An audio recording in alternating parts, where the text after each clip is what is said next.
सांगत नाही. या ठिकाणी मार्शिया नावाचे नगरपालिकेत कर्मचारी आहे. 40,000 रुपये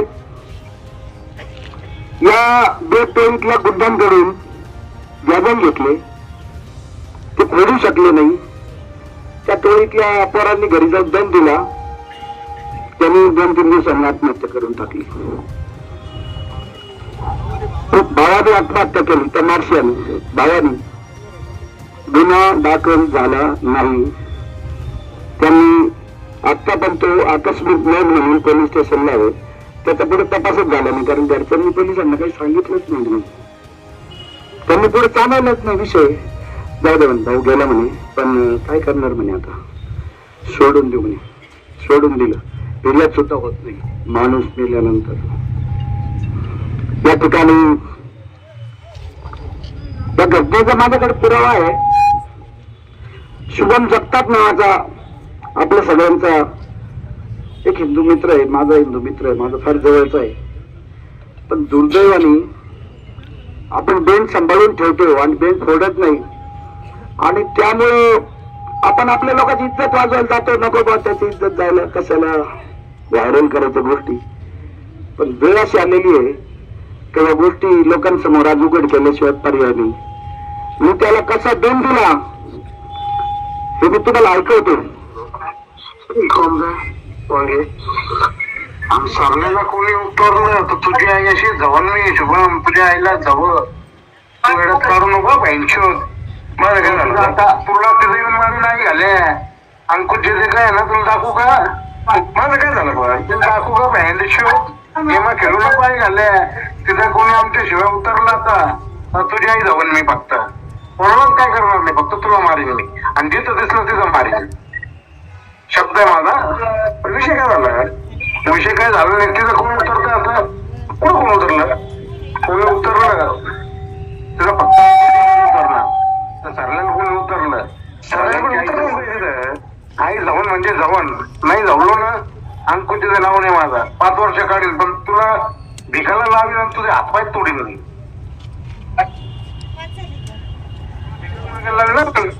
शिवम रेकॉर्डिंग कर. जो कोणता बाप असून त्यांना दाखव.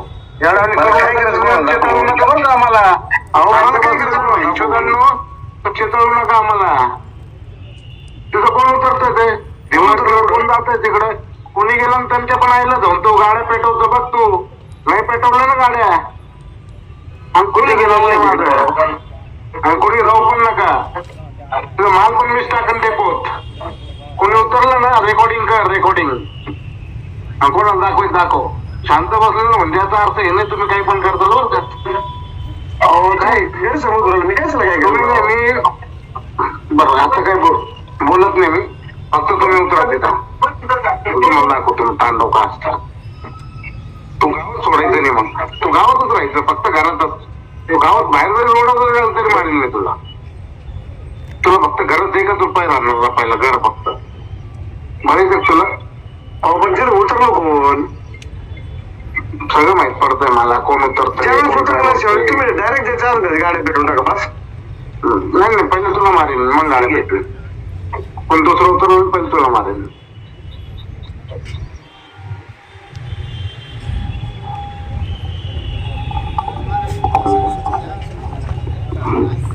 नाही आता काय आहे, मी सगळ्यांची माफी मागतो. परंतु या गोष्टी लोकांसमोर येत नाहीत आणि त्यामुळे ही गुंडगिरी बळावलेली आहे. अहमद जाधवर फायर झाला. सुतगिरणीचं तिकडं. हिंदू नाही का तो? हिंदू नाही का तो काय मुसलमान आहे का? कोणी फायर केला? शुभम यादवनी. ज्याच्यावर परवा फायर झाला. हे तोळ युद्ध आहे. हे तोळ युद्ध आहे. हा फायर कोणी केला? कोणाच्या सांध्यावरून? अक्षय कपोतेवर हा जो वडणी वस्ती जवळचा पूल जातो, जुनी घासगल्ली भगतसिंग चौकातून आपण जातो.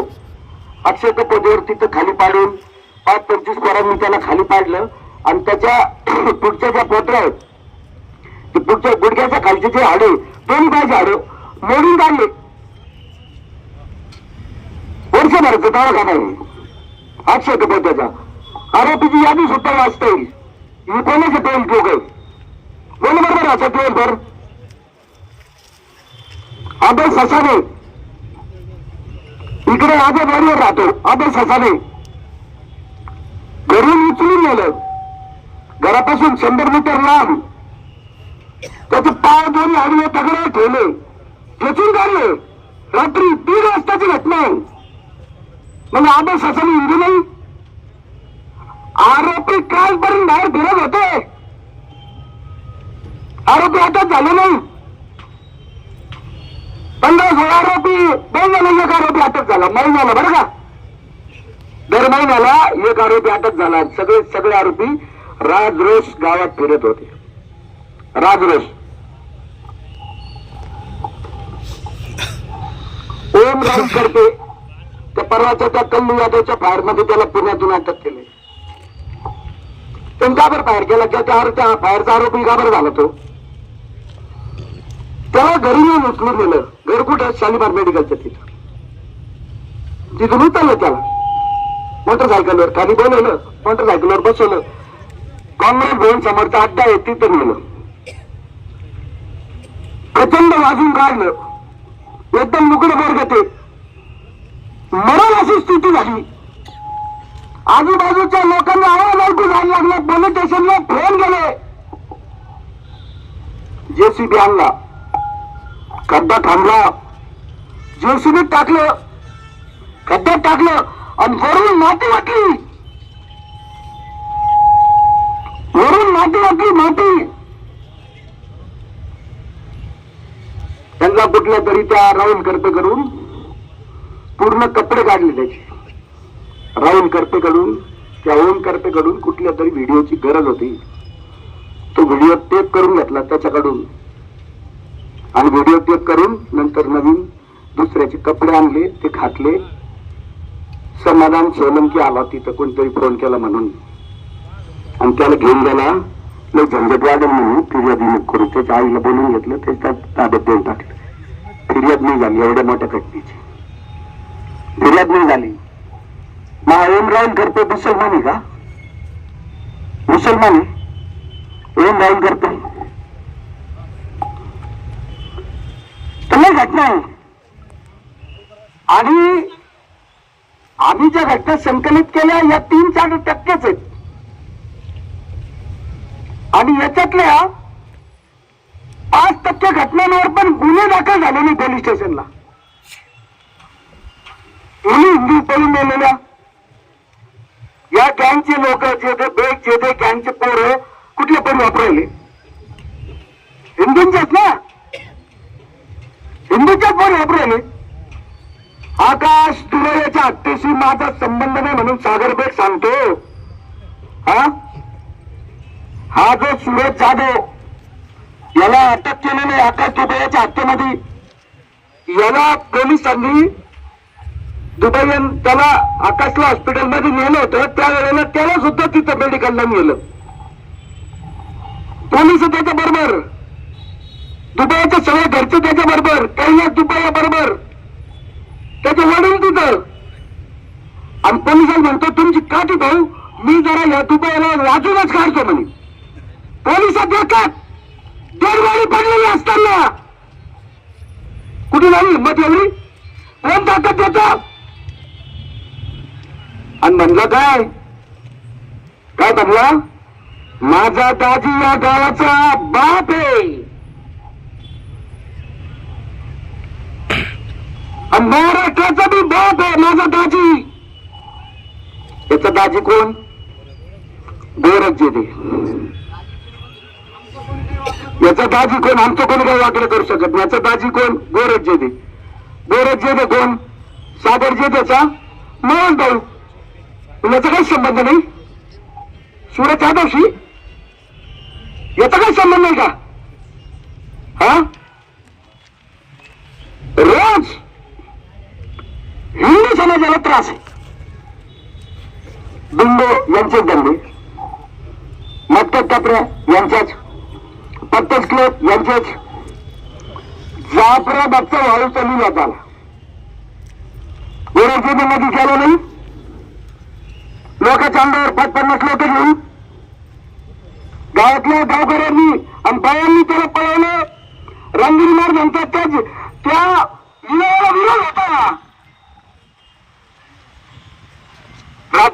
झोपलेल्या लोकांना मारलं गावात जाऊन, श्रीगंधरात येणाऱ्या पोरांना मारलं. ते जाबरा त्या रामपूरच्या हा आता 24ला लोकसभेच्या वर्षामध्ये गोगरगावला 3 महिने बिगर निवाची लढाई. सरपंच उपासनाला बसला, गावातले लोक उपासनाला बसले, तहसीलदार रेखात फायरिंग झाली, तहसीलदार पोलिसात सगळं पळून गेला, पोलिसात सगळं तहसीलदार पळून गेला. गुन्हा दाखल नाही, घडला नाही, गुन्हा दाखल नाही म्हणून माझा संबंध नाही. संघटित गुन्हेगारी म्हणतात कशाला? हे प्रूव्ह करायची पूर्णपणे जबाबदारी पोलिसांची. सामान्य माणसं फिर्यादी देऊ शकत नाही. एवढी दहशत आहे. सामान्य माणसं फिर्याद नाही देऊ शकत, अजून फिर्याद देऊ शकत नाही. आमदार साहेबांनी सांगितलं की सुमोटो कारवाई करावी. आमदार साहेबांनी सांगितलं सुमोटो कारवाई करावी. या सगळ्या गुन्हेगारीचा संबंध कसा? ही टोळी कशी? हिचा आका कोण? या गुन्ह्याशी संबंध कसा? हे पोलिसांनी जोडायचे. तो आमचा धंदा नाहीये, आमचा धंदा नाही. पोलिसात पगार कशाचा आहे? कशात पगार आहे पोलिसाचा? पोलिसाला आखी डीबीची टोळी ही श्रीरामपुरातली गुंडांची टोळी आहे. पोलिस वाळून गाड्यात पार्टनर, पोलिस बिंगोमध्ये पार्टनर, पोलिस पट्ट्याच्या क्लबमध्ये पार्टनर, पोलीस वाळूच्या लिलावात पार्टनर, पोलीस लिटिगेशनच्या प्लॉटमध्ये पार्टनर. ही श्रीरामपूरची डीबीची टोळी. म्हणून सांगितलं मगाशी त्या पोरीला म्हणला तुझं लग्न लावून देतो. हा पोलीस स्टेशन हे वधूवर सूचक केंद्र, पोलीस स्टेशन हे वधूवर सूचक केंद्र. पोलीस स्टेशनचे अधिकारी, PI, ती डीबी, तो डीबीचा प्रमुख. लय दैना झाली श्रीरामपूरची, लय दैना. अशी कधी दैना नाही.